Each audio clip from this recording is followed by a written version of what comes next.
Innovation in adventure watches. Welcome back to another Techstination interview. I'm Fred Fishkin, and with us from Coros is Global Sales and Marketing Director Dan Suher. Thanks for taking the time, Dan. Absolutely. Thanks for having me, Fred. Before we dive into what's brand new and it's big, give us a bit of background about Coros. Yeah, so I like to say, we're the baby, we're the startup in a well, it's not that young of a category anymore, but relative to some other tech products, this wearable GPS sport device category is still relatively young. But as a brand, Coros has been around since about 2015. We actually started as a Kickstarter with a smart bike helmet. So a lot different from what we're doing now. About a little over 3 years ago, we came out with our first GPS watch. It was the Pace 1, and that was May of 2018. And pretty much from there, we made the decision to maybe not quickly, but pivot towards only the watches and the traditional wearable devices. So the helmets is an area that we've actually kind of divested from and we're moving away from. And now we're entirely focused on the GPS watch market and really coming at it from the performance side of things. So we know there are smart watches, there are sport watches. We view ourselves as a sport watch with some smart features. So there are things that you will absolutely get from a Coros product that you don't from other brands, and vice versa. And that's okay. We've kind of found our lane and we want to really, drive down it. Well, you have a couple of new devices just unveiled. Give us the overview. First, I guess the big one, the Vertix 2.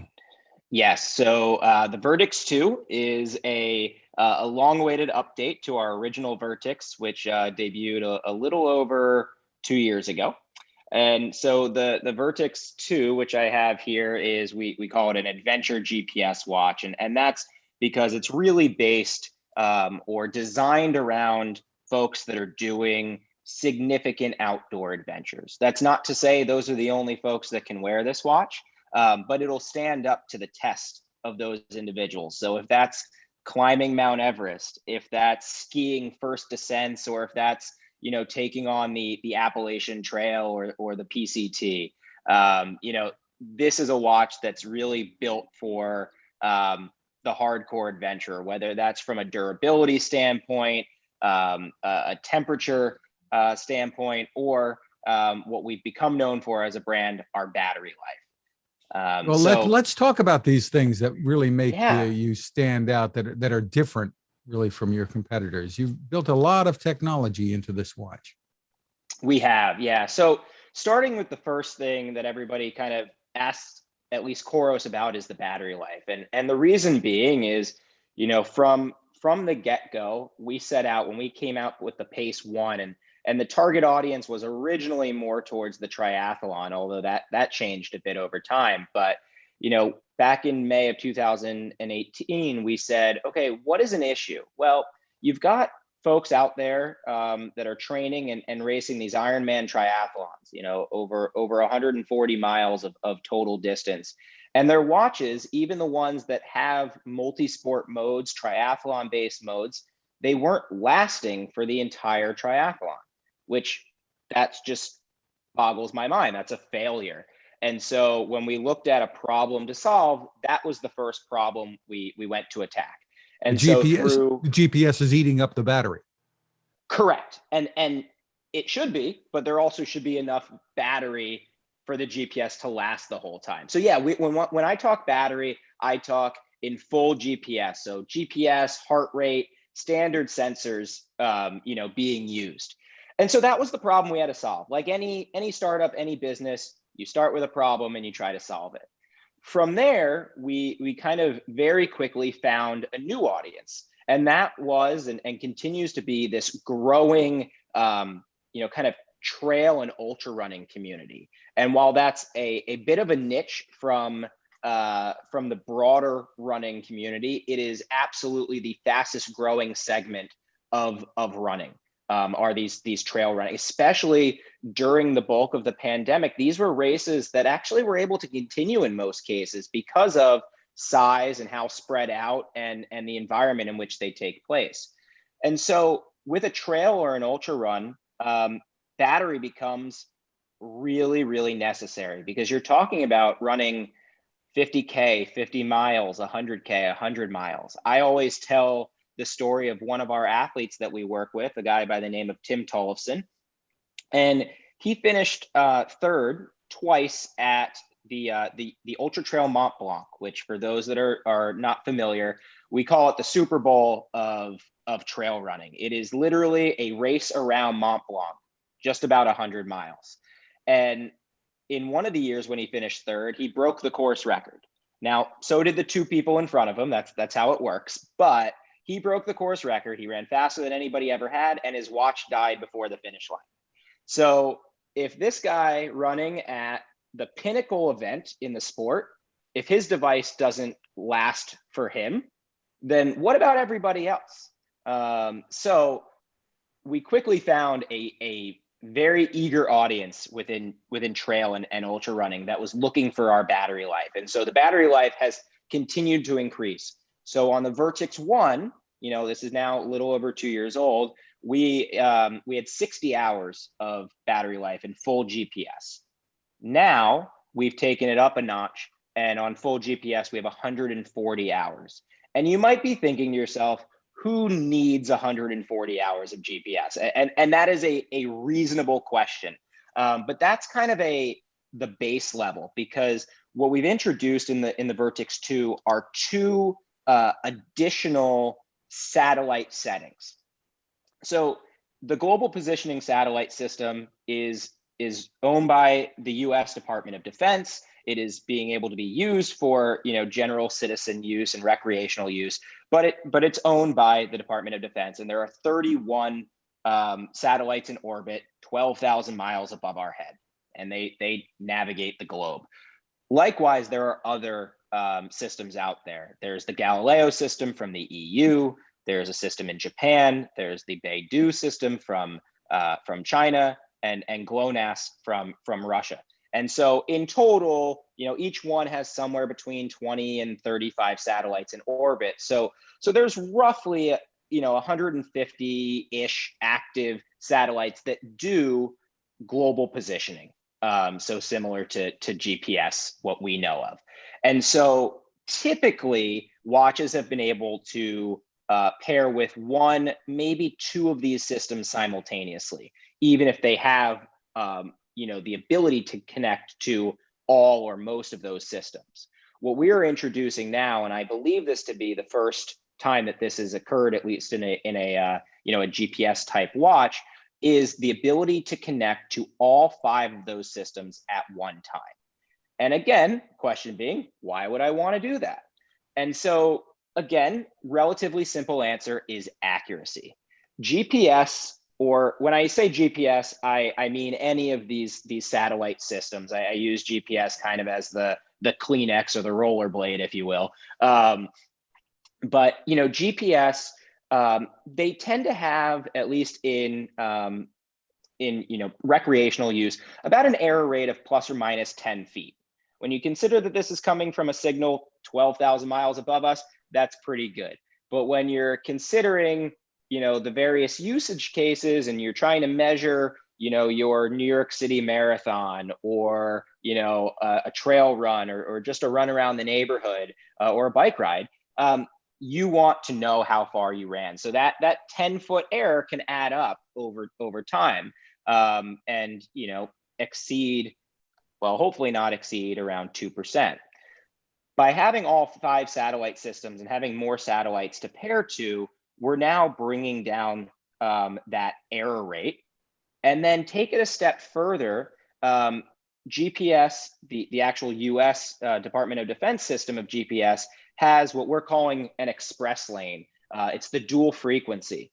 And so this is something that's been available for military, for aviation. Some cell phones have had it recently. But again, I believe this is the first GPS watch to offer this dual frequency connection.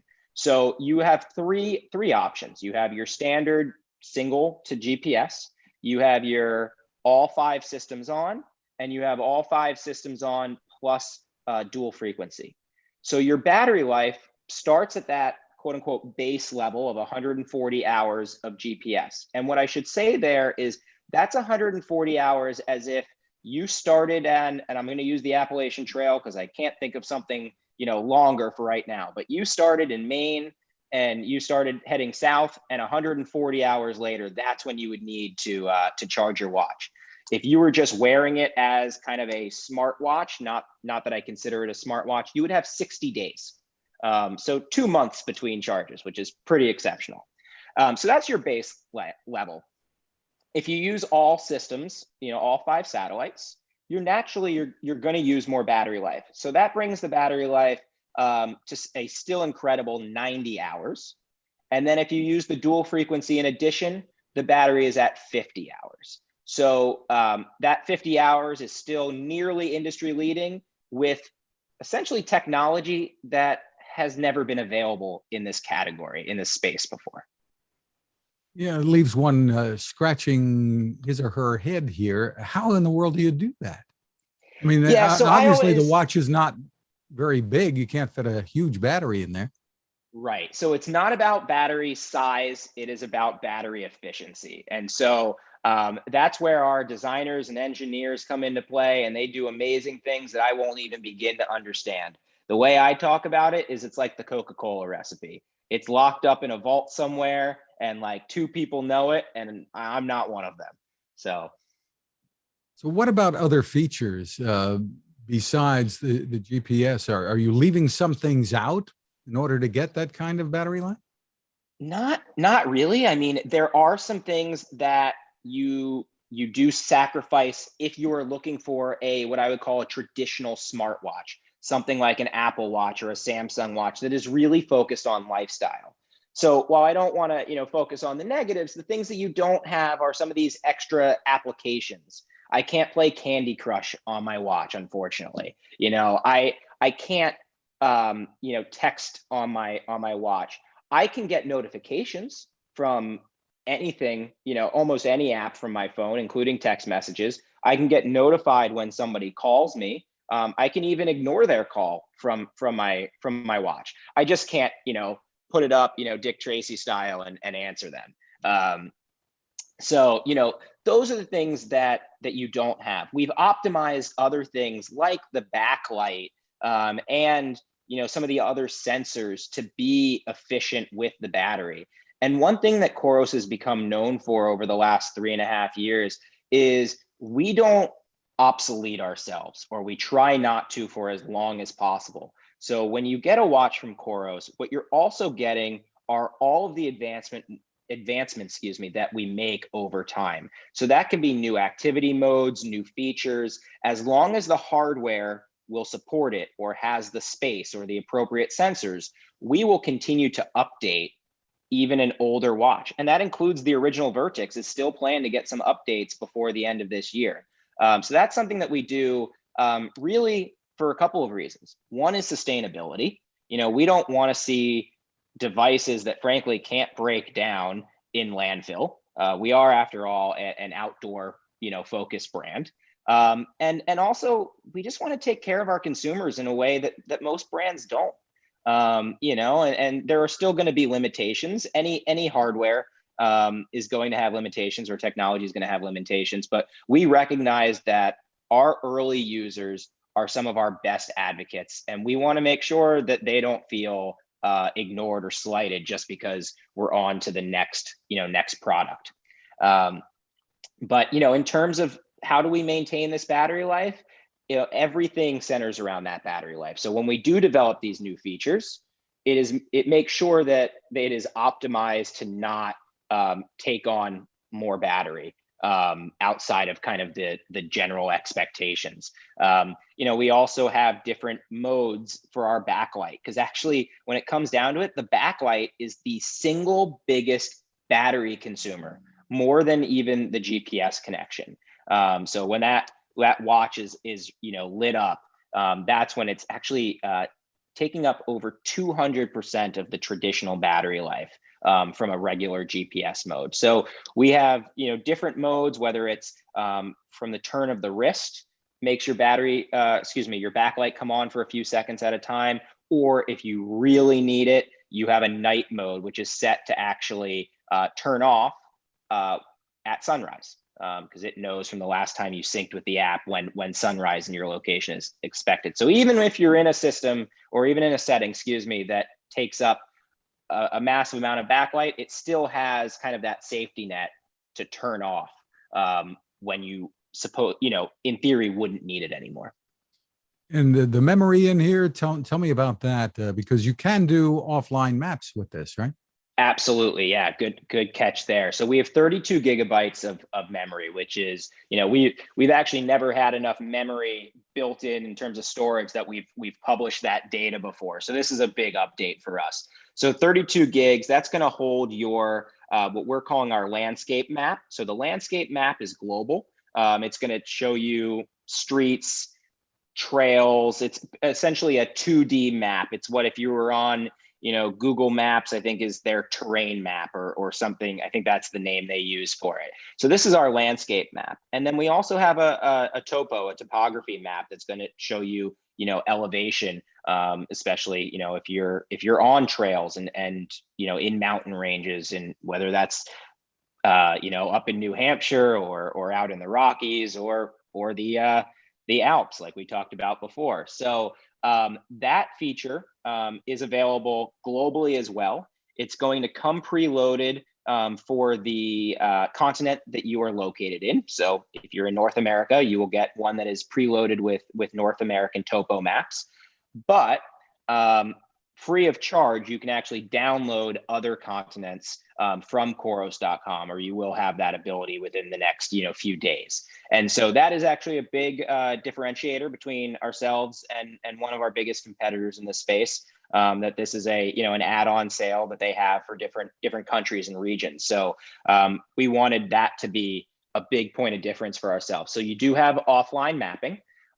You have the ability to store at least, I think as of right now, it's capped at 10 on the watch itself, but 10 routes.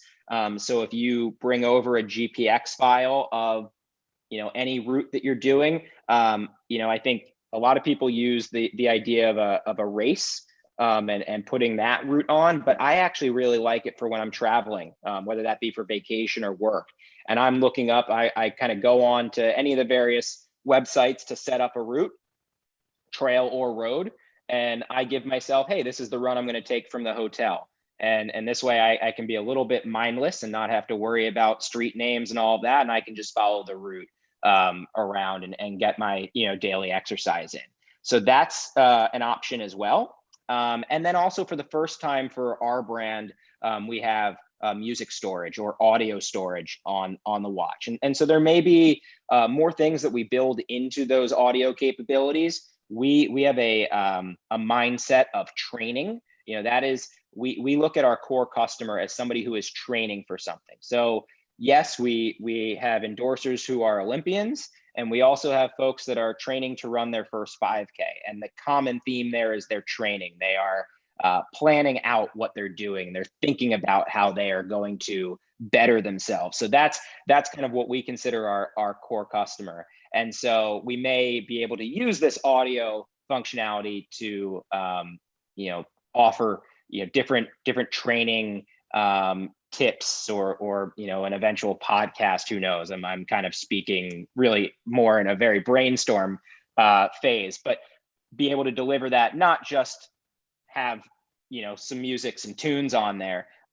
We don't offer at this time any third-party applications. So there isn't a Spotify or an Amazon Music or an Apple Music. That's not something that we offer. But there is pretty significant storage on there, so you can get quite a bit of audio. And obviously Bluetooth then, so you can pair with earphones. Correct. Yeah. So you do have Bluetooth connection to earphones, Bluetooth connection to our application on our phone, where you would basically upload all of your data from the watch too, so that you can look at it later, whether that's your steps or calories or the track that you just ran or biked or swam or any of the other activities that we have. I always find it fascinating during the winter skiing. I have a lot of fun with that because you can see how fast you were going. And then at the end of the day, you can see all the tracks you did on the mountain. Like that's a lot of fun too.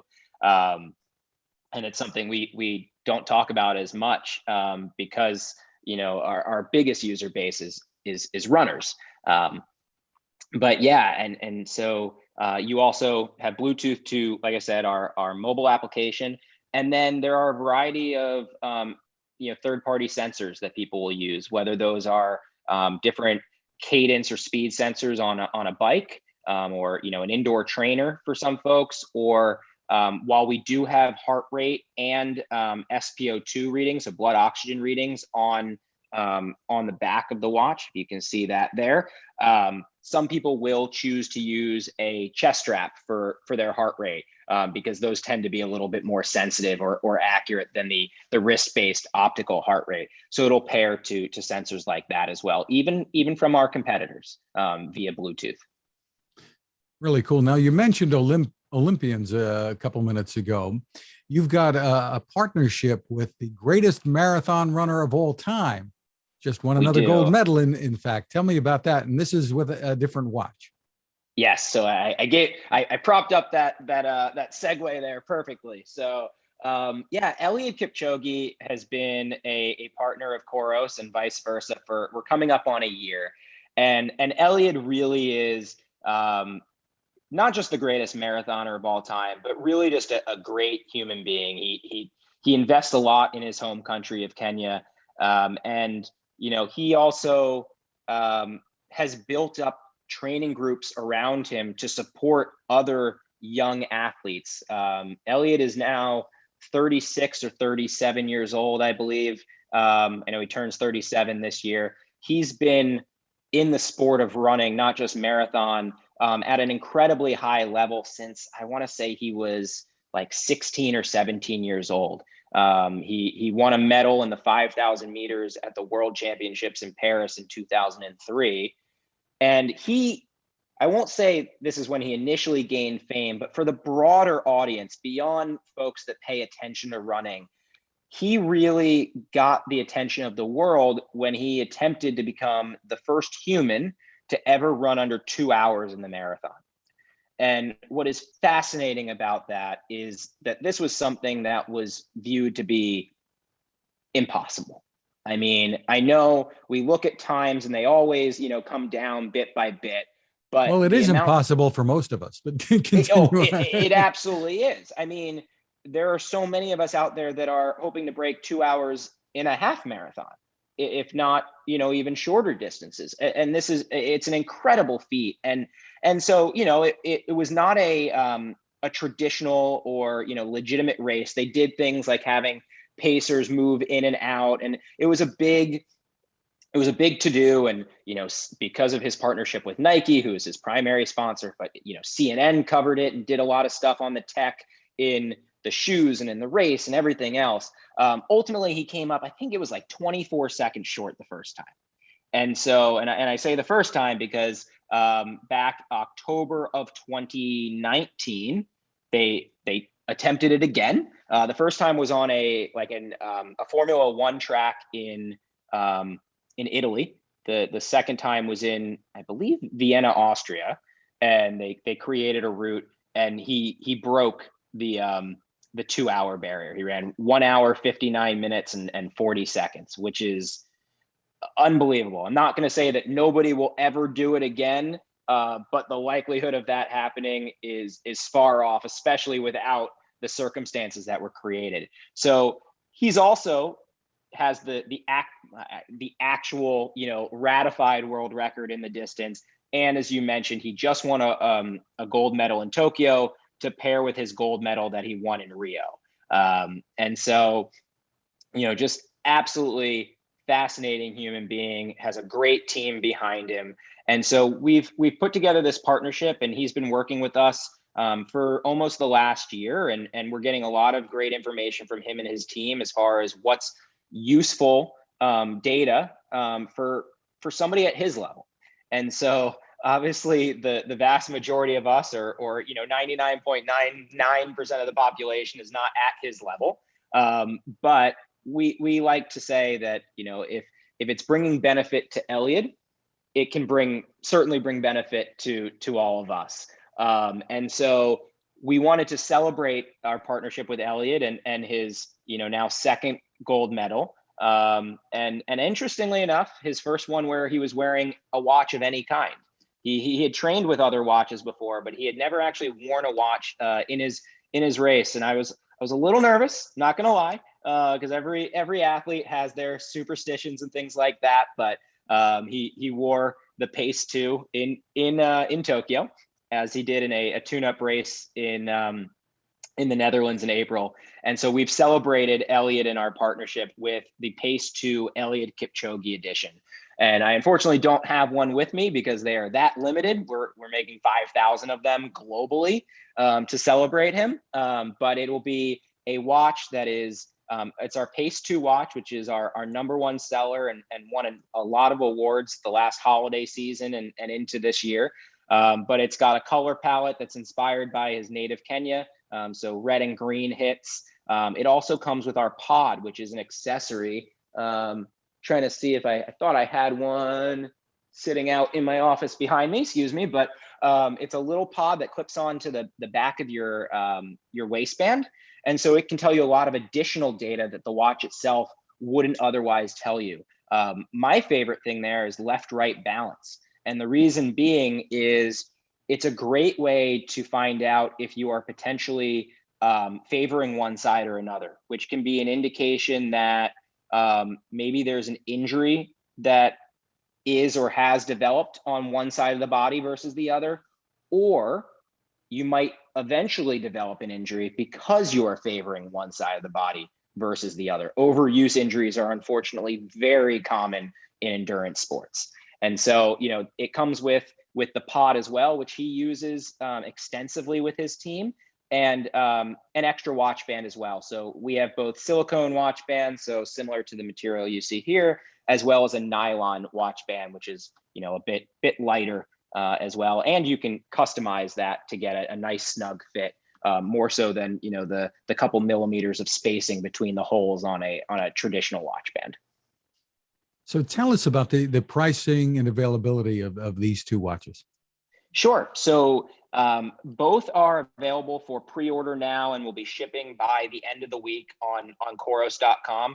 We had quite a few people try to get on the website yesterday, and it caused a few issues on those pages, but they should be back and ready to go there today. People still got through, so we're not too worried there, but it shows there was a lot of demand. But they are available, shipping this week. The Vertix 2 is available in 2 colors. We took kind of a volcano theme. So there's the Obsidian, which is a black with a gray band. And then there is the Lava, which is a silver bezel with an orange band. And those are available for $6.99. And then the Eliud Kipchoge edition, like I said, we're only making 5,000 units of this particular device. That has roughly $300 worth of product included in the bundle.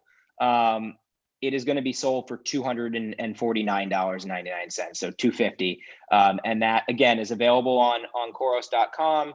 It'll come in a couple of weeks on our Amazon site as well, or our Amazon storefront.